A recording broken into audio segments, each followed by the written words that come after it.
Let's be honest, most of what you see on YouTube or Instagram about bikepacking is complete nonsense. Perfect sunsets, endless or empty roads, the latest bike and bikepacking gear, as if those are the main ingredients to be able to have a great bikepacking adventure. But the truth, bikepacking isn't that glamorous at times. It can be hard, it can be lonely, and it can get very muddy. Sometimes you just want to quit.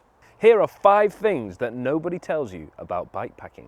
And the first is it teaches you to slow down. And I don't just mean literally on the bike, because of course you do go slower when you're bikepacking, but I mean in all areas of life. I found that when I do these long solo bikepacking trips without a huge deadline, I'm not in a rush, I can be more present and appreciative of the things that I've got.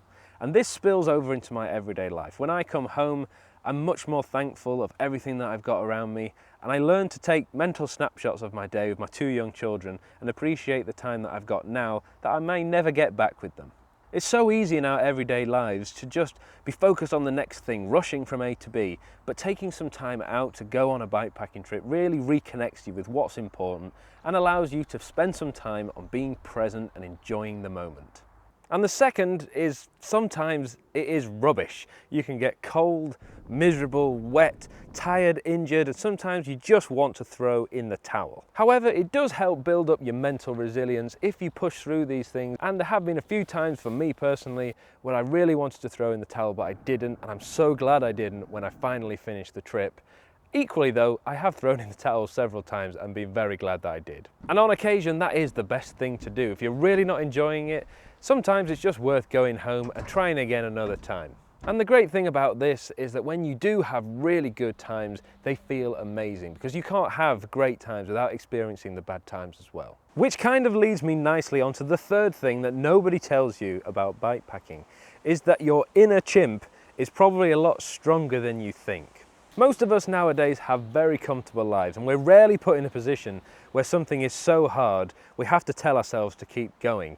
And bikepacking on occasion does do that, and you will have that voice inside your head 9 times out of 10 telling you to stop, but it's really important for your own mental health and general well-being to exercise that and try and push back as much as you can. I'll caveat that by saying that your inner chimp is sometimes right and is worth listening to on occasion. If you ever felt in danger that you're going to get injured or you're going to get lost, that's the sort of time that you do need to call it a day. But otherwise, if something's just hard and you don't feel you've got the energy to do it, that's the time to really try and push through. And the fourth thing that nobody tells you about bikepacking is that your adventure doesn't have to be a 3-week epic across a country in some really remote part of the world to be a good one. You can have an amazing adventure just over a weekend, like most people have available to us. The great thing about that is you take pleasure in the small joys that it brings. A nice warm pair of socks in the morning, an amazing camp spot, a nice cup of tea after a long hard day of riding, or an amazing view. These are the little things that make a bikepacking trip amazing. It doesn't have to go to the far ends of the earth for it to be worthwhile. And finally, the fifth thing that most people don't tell you about bikepacking is that the people that you meet on the way, often strangers, are those that really make the adventure magical. These days, all of us are led to believe that any stranger that we meet in a foreign country especially is probably someone not to be trusted. And I found the exact opposite. And from speaking to some of my friends who've been to even more remote places than me, they've often said the same. It's the countries that you're probably the most scared to go to where the people are the most hospitable.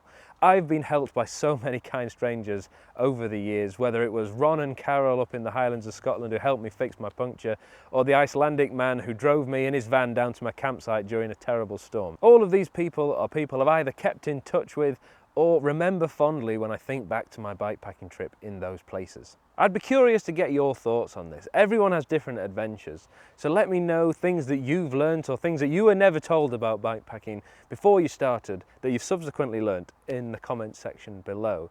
And before I go, I just want to make something very clear. You don't have to have a certain type of adventure for it to be worthwhile. Everyone does adventures differently, whether it's due to your life commitments, whether it's due to your age or your mobility or your location. An adventure is an adventure regardless of those parameters. So just get out there and have a good time. Thanks so much for watching, and I'll see you in the next one.